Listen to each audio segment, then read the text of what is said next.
What you are listening to now is the Central Indiana Sports Report podcast number 346.1.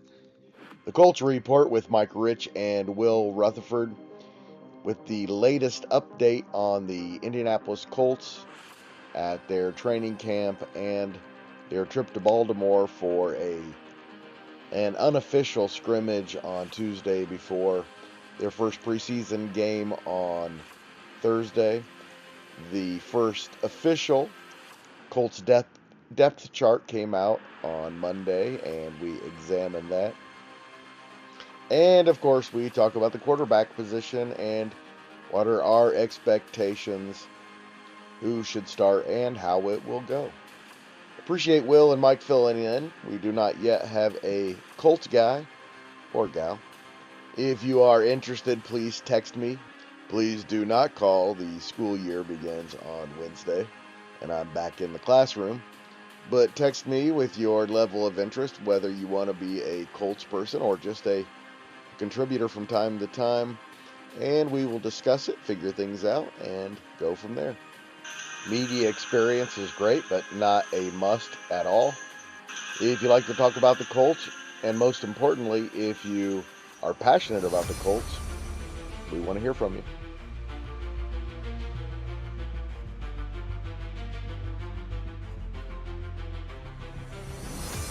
You're listening to the Central Indiana Sports Report with your host, Greg Mengelt. Welcome, Colts fans, to the Central Indiana Sports Report.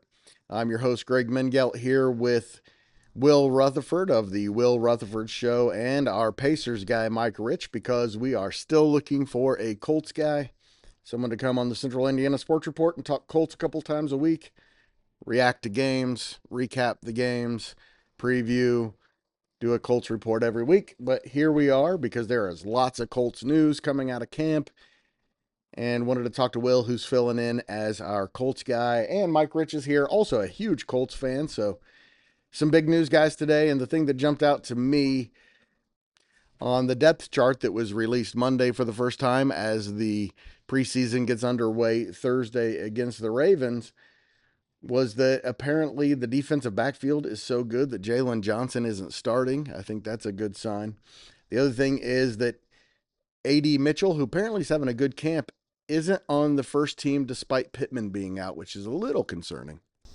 I mean, I don't find it that concerning. Pittman is going to be the starter either way. I mean, I think it's going to be a receiver room by committee. I don't really think 1 through 4 matters that much. They're going to each get their targets. They all play slightly different. Like, it's not like they're eating up each other's. I mean, Downs is the slot guy. Alec Pierce is the downfield threat. Pittman's more of the possession receiver. AD is kind of in between, I guess, Pierce and Pittman. But overall, I mean, I don't see where AD being 4 under Pierce really makes that big of a difference, honestly. I think that they're each going to see time. They're going to play a bunch. And, I mean, you look at the depth chart, and it's a receiver room that while there's no stars, I think it's a more than capable receiving room at the NFL level. No surprise that Shavarius Ward is starting at one corner. The other, though, was rookie Justin Wally over Jalen Johnson, which it probably has to be good news, right?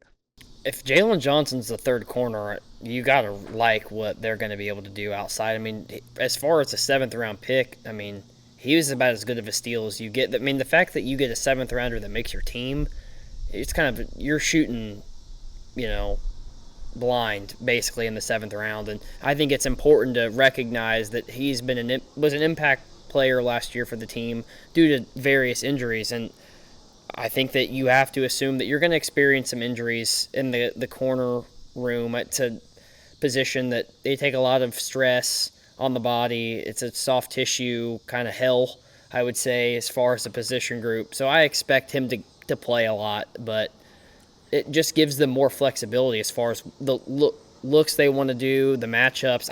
I really like that he's their third corner. Speaking of which, you said that Wally had an injury today. Anything that we know? Any updates? Not a whole lot. I was looking at Twitter. James Boyd was actually in Baltimore. He's the Colts writer for The Athletic, he really didn't go into specifics, just simply saying that there could have been a knee injury today that he did not complete the whole practice. So I don't know. I would imagine that we'll be looking for updates.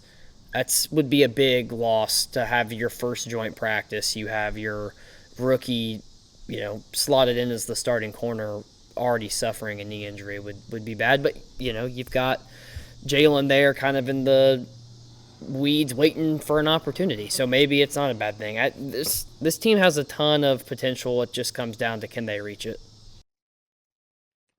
The other news coming from the depth chart is that the Colts wrote in Anthony Richardson and they were all in capitals, Daniel Jones as their number one quarterback. Wouldn't it be more appropriate, Mike, that just leave number one blank and put them both and number two? That would make a little more sense, but I don't know what they're doing with the Colts quarterback position. I think they really want Richardson to have a breakout year. I mean, Don't we all do. I mean, we're just biting at, hoping that something's going to happen. He's looked good. He's lost 10 pounds. He's trim. He's thin. He's super athletic. He worked out in the off season. He says he's working on the playbook. He says he's coming in early to learn and learn and learn. Let's just hope he produces more than 50% completion rate. That's the key. I mean, he can have all the athletic ability in the world, but if he can't throw the ball 10 yards, I mean, we're not getting anywhere. I mean, he's got plenty of offensive weapons to throw to. He's got a great new tight end. He's got a great running back. He's got a decent offensive line. Everything's set up for him to succeed. I really hope he does. I really hope we don't have to go to Daniel Jones. I mean, the Colts are looking for every reason to start Richardson. Like he's got the leg up. He's had the leg up the whole time. They were looking like a ploy, doesn't it? It was one of those where you go out in the media, you challenge them, you say, "Hey, we're bringing in this guy to compete." But we know deep down, you don't waste a 4th overall pick in the draft and not give him the leg up and the opportunity. Jones can get shipped off. He can, at the trade deadline, there's a team that will probably come calling if there's an injury in training camp somehow or a quarterback's unable to go, and they know that they're not starting Daniel Jones. Trade him. There's no net loss. It's a bad situation if Daniel Jones is your quarterback for more than half of the season. If you have to rely on him. If he's the quarterback in any capacity, they're not reaching anywhere near to that potential that I talked about. Richardson is the only way that they achieve what they can achieve. It's Richardson or bust. It's either Richardson or you start over, right? I think at this point I think so. And you've got new ownership. Yeah, I think it's Richardson or bust for the the GM, the coaches, the offensive coordinator. Hope, right? Oh, absolutely. He is. I mean, he's a fantastic athlete. He is. It's just, again, he's got to be able to make the passes. His footwork has improved this preseason. They have seen progress there, which that's where it all starts, is with the feet and making sure you're balanced when you're throwing the ball. He's definitely dangerous if he can run, but nobody wants to see him run because as soon as he gets hit, he's out. Well, I mean, I think it's for his sake, for the organization's sake, it's one of those where you just got to live with the consequences of him running. Because if if you're not using him to his fullest ability, then really what's the point? I mean, I fear an injury, but at the same time, he's run into some tough luck. At this point for me, for Richardson's career as a starting quarterback and maybe a quarterback at all at the NFL level, he's got to improve this year. If he's not at completing the ball at 50%, even 55 to 58, there are a lot of teams that aren't going to want to come call for him to be their backup quarterback because he's not going to give you stability. He's a freak athlete, a plus athlete, but this is the year that, this is now his 3rd training camp. This is his 3rd everything. And I know he's been injured at times, but at some point as a professional, even at 22 years old, you just have to take that next step. Otherwise, you're not looking at a second contract, and you're not really looking at a prosperous NFL career at all. I think you hit it right on the nail on the head there with he's 22. I mean, he's a year older than I am. He's expected to take a franchise to the playoffs, to winning playoff games, and he's still one of the youngest quarterbacks. Even the quarterbacks coming out last year, he's still right there in that age group. So I mean, the mentality that he has is not there. So hopefully he's maturing. I think if he's a little more mature and he understands what that role is and he works at his craft, I think, what I see is he's putting in, from what I'm reading, is he's putting in the effort. I don't think he's ever not put in the effort. I think he's been maybe not smart about the way he's approached things. But I think the book on him has always been that he's there and he's studying and he's working, at least at an expected level. And I'm going to say this and this should go without saying for Colts fans too. It's Steichen's job to put him in a situation to be successful. That could be my next point. The play calling has to improve. Like, they have to use him in a way that highlights his strengths and masks his weaknesses, whether right, wrong, or indifferent, wherever you have to do. Like, the playbook and the play calling has to be set in a way that it allows his weaknesses to be masked until they can be improved on. And if it's anything less of that, he can't be scapegoated of, we're calling up the plays and Richardson's just simply not performing. Like, no, Steichen, it's on you. The play calling has to tailor him. That's why it can't be Daniel Jones. It absolutely. Steichen's entire future rests on Anthony absolutely. Richardson. If Daniel Jones is the starting quarterback for the Indianapolis Colts, Shane Steichen is looking to be an offensive coordinator next year, or he's going to get paid to play golf. There's really no in between. He's not dumb. It's a business, and Ballard's the same way. That's why there will be pressure, because they're going to be unemployed if this season is really anything short of fighting for a playoff spot and seeing hope somewhere. I think this is a team that should be playing for the playoffs. And the only way you see hope is with Anthony Richardson. I agree. And we've been on the cusp the last 2 years of being in the playoffs. So, Yeah. I mean, we've had hope, but we're not reaching. Not that kind of hope, though. Not championship hope, which is all that really matters. No, you're not going to get championship hope yet. Where's the play calling that made Gardner Minshew a more than capable NFL 2 years quarterback? ago, we were praising Shane Steichen's play calling, and the last year was awful. 2 years ago, Gardner Minshew almost took the Colts to the playoffs, barring, I don't know what's going to happen, but Tyler Goodson not just basically kicking a ball around on 4th and short, which I would like to preface was a brilliant play call, and he was wide open, and if he catches the ball, it works out. That's how close the Colts were to potentially making the playoffs last year or 2 years ago. Despite a lot of adversity. A ton of adversity. You Despite saw a lot of adversity. Jacksonville jump out to the number 1 seed in the league. All of a sudden, an injury to Lawrence, and everybody's then right back in the hunt, and the Colts fought their way to get to that point to make the playoffs, and they fell short. The Titans did the same thing. Stroud exceeded expectation, rose that franchise to a place where they ended up making the playoffs. But they're barely making it too. I agree. No, I agree. There's Great. The Colts definitely could, if everything went well, win the AFC South. What's more likely, finishing first or finishing last? I think first. I don't see them being the worst team, but I guess I could see you could make an argument. We could go through a whole argument of the AFC South and say each team could, if it went the right way, could be first, and if it went wrong, they could be the 4th team and picking in the top Tennessee 5. Winning the division, but Jacksonville, Houston, and Indianapolis, you could definitely see winning. All 3 of those, to me, are. I know Vegas will probably give a slight boost to the Texans, just the fact they've won the division the last 2 years, but I'm not sure it's not Jacksonville. I think they might be the best.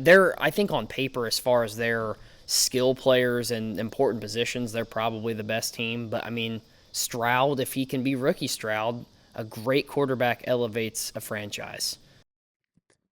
How should Steichen approach this preseason, particularly game 1, since that's kind of what we're previewing here? I think that they should play 3 quarters at least with the guys who are at least fighting for spots. Maybe not Taylor. Maybe, we know Pittman's not playing. I think this team, we need to see a lot of Richardson with the first team. I think you're going to see maybe a quarter and a half with Richardson. I don't think they're going to look at much more. But do you put the second team with, or the first team with Jones as well? Yeah, I think you're going to see the first team in the second game, but I don't think you're going to see much of the first team. I think you'll probably see the first team play the first half, because you're not going to bring Jones and Richardson, but bring either one of them. You're not going to bring the second team line on. That's just not. Probably you're not going to bring. You're not going to put either one of them in a risk of jeopardizing injury or anything. If you're putting both of them out there, I think you're putting the starting offensive line out there as well, which honestly, with Bortolini and Gonzalez and stuff, is not bad to get them extra reps as far as having them as a cohesive unit going into the season. I think that's really important. The skill guys, Pittman might not play. Downs probably isn't going to, maybe gets a target. I mean, what you have with those three. You're going to see Richardson and Daniel Jones probably throwing to some of the second team receivers as well. But the quarterback can throw a receiver open. I mean, I'm not going to sit here and say, well, Richardson was thrown to the second team, so the second team's why he sucked. Well, no. Well, Richardson's going to be playing against a lot of second-team players from Baltimore as well. They're not going to start a lot of their... Probably not. They're going to play almost no. Not an organization like that, no. The 15-yard in, and not sail it, and it's an easy pick for the safety. Can he hit Pittman on that 12 and sit, and can he hit Warren up the seam? Like, those are the kind of finesse throws that other quarterbacks, especially in the division, can make on a regular basis. And it's like, that's where he has to be. He can't be, just airmailing it out there. And you hope the footwork cleans it up a little bit.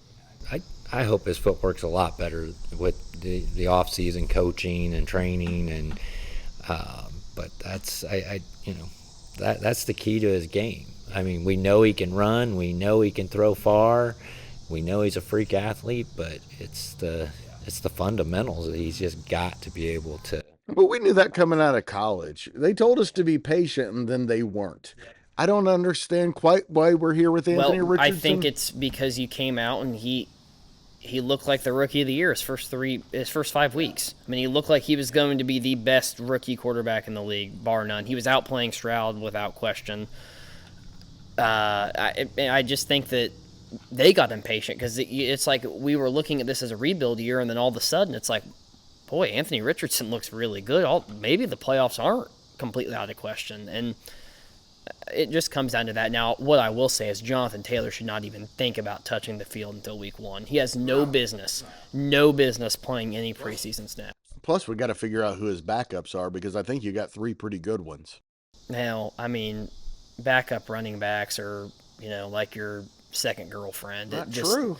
It only matters. Running backs get hurt a lot, man. You need somebody who's reliable and can break tackles. When the first girlfriend goes down, you got the second on speed dial. That's kind of what I don't.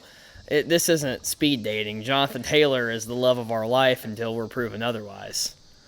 Boy, he's just incredible to watch, though. Like, when he is going, he's lightning in a bottle in the best way possible.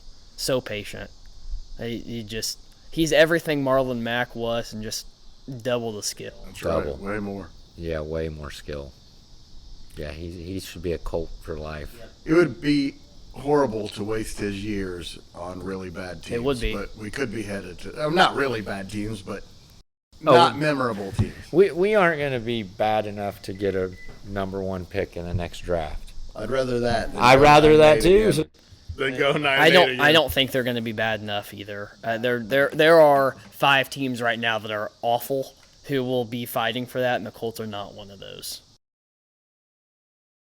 If you're interested, by the way, 502-533-3161. Send me a text, and we will set something up. Will just made a really good point. You would not be doing it alone. You'll be doing it with Will most of the time, or others. We all talk Colts. when we did our Pacers report, Mike, how many times were you alone? 3 or 4?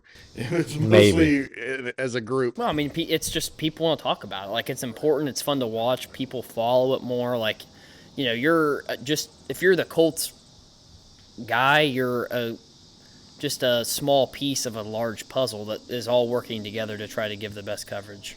Clearly, we're a bunch of idiots, and we do all right. So if you're at least as smart as we are, which isn't that hard, we want you to come and join us.